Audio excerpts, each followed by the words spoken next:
everybody, welcome to my channel. This is your girl Eternal Honeybee, and today we're doing our first episode, and what I have for you is our seafood pot pie topped with Cheddar Bay biscuits. Who doesn't love Cheddar Bay biscuits? Okay, so what you're gonna need is already made pie crust, Red Lobster Cheddar Bay biscuit mix, heavy cream, sharp cheddar cheese, corn, carrots, green beans, celery, scallions, butter. I also use cream of shrimp, but that is optional because I know it's not available everywhere. And then shrimp, crawfish, onion, and chicken stock. All right, y'all, so let's get started.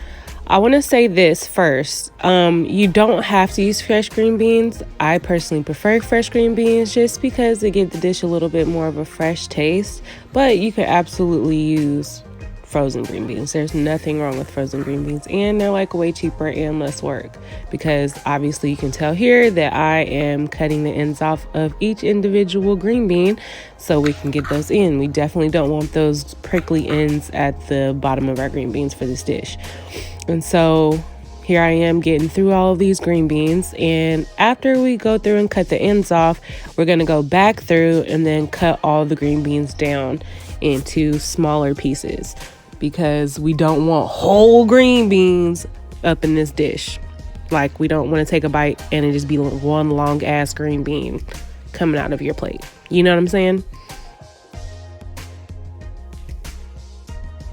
And now we're off to the celery, and it's basically the same thing. We're just cutting the ends off, and then we're just cutting the celery down into smaller pieces. Celery is kind of optional.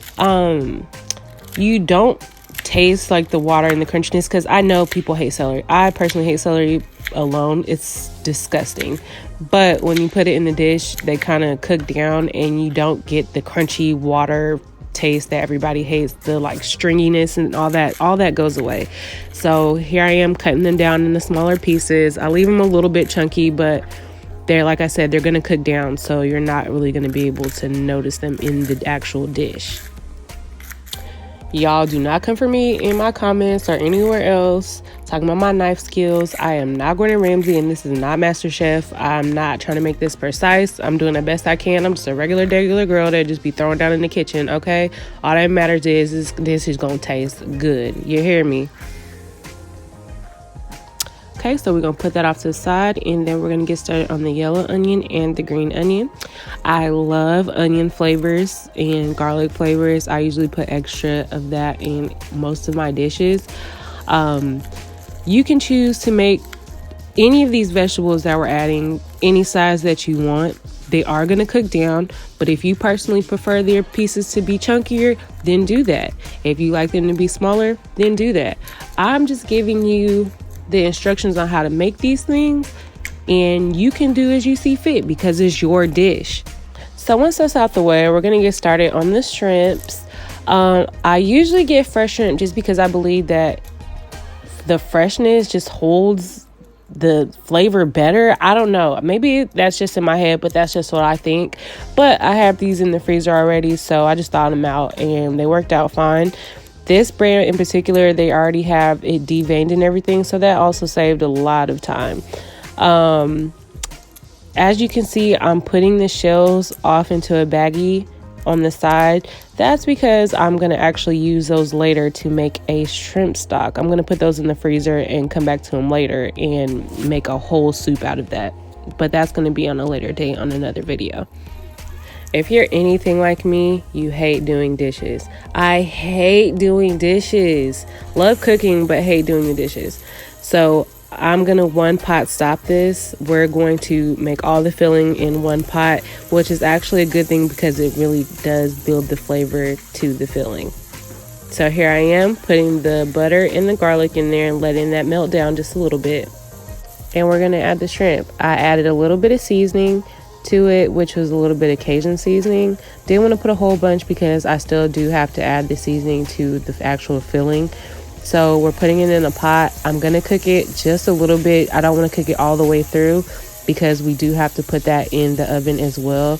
And we don't want it to be all tough and rubbery because nobody likes tough and rubbery shrimp. We just don't, you know?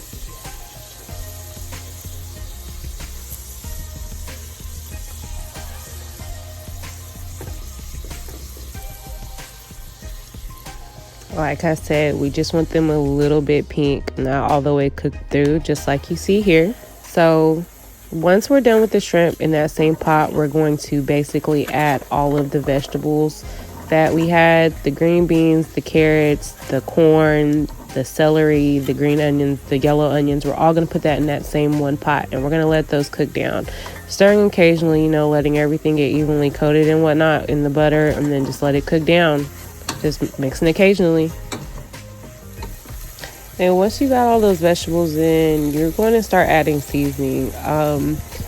The seasoning is completely optional to you and what you personally like yourself, but since this is a seafood dish, I had decided to add Cajun seasoning. So I added Old Bay and some salt, pepper, some blackened seasoning, because I love blackened seasoning. I don't know what it is about blackened seasoning, but I love it. I added some extra garlic and some extra onion powder because, like I said before, I love me some onion powder and some garlic powder. Flavor anything, I will add it. I don't care, because what is a dish without onion and garlic? It's nothing. It's air. It's imagination. So once you get that in there, like I said, mix around continuously every now and then let it cook down. I'm gonna create like a little hole here so I can get some butter melted in the middle. I'm gonna be honest with you guys, I do not do measurements. I've never done measurements. I'm not a science and math person that is using too much of my brain, and I don't feel like I need to use that much of my brain while cooking. I just basically wait until my ancestors tell me to stop. Once that's done, cook that down, let it melt, add flour, and coat all your vegetables. Then add your chicken stock, your heavy cream, and your cream of shrimp. Like I said, that is optional. Add as you go. So here I am adding the shrimp and adding the crawfish. I do want to say that I did not cook the crawfish. They were already cooked, so I left them a little bit frozen, like I said, because I don't want to overcook them once they go into the oven. You do not want rubbery seafood. It's just not good at all. Like, it's not good. It tastes like you're chewing the bottom of a sneaker. And once we have that filling going, we're going to turn the heat down and let that simmer and let it thicken up. And while we're doing that, we're going to start on our crust. So I like bottom crust. I don't know about everybody else, but what's the point of a pot pie without the bottom crust? So I got pre-made pie crust, and I'm going to take that and I'm going to put it on the bottom of my cast iron skillet. It didn't stretch as far as I wanted it to, I'm not going to lie, but it's okay. We made it work because this is not the end of it, the end result. So press that on the sides, get that coated on the bottom, and then we're going to poke some holes also in the bottom to let it breathe, and then we're going to pop that in the oven for about 10 minutes or so till it gets a little bit brown. And once that's out the oven, we're going to get started on the cheddar bay biscuits. I don't have any special instructions, literally just follow the box. It's not that hard. You're going to add the filling and then add the topping back onto there and pop that in the oven. And what do we have? We have that, baby. We have that. And it is the bomb. I'm gonna be honest with you. I left like a side of filling onto the side and was snacking on the filling because it all didn't fit in there. So I was like, it's not gonna go to waste. So I'm gonna eat that filling off of the side and eat like 2 plates of this because that's how good it was. It was delicious. And I hope you guys enjoy it. And I hope you guys make this at home. And I hope this was easy enough for you. And I hope y'all enjoy it when y'all make it just like I did. Thank you guys so much for tuning in to the first episode. If you guys like what you see, like, comment, and subscribe, and tune in next week to see what we have on the menu.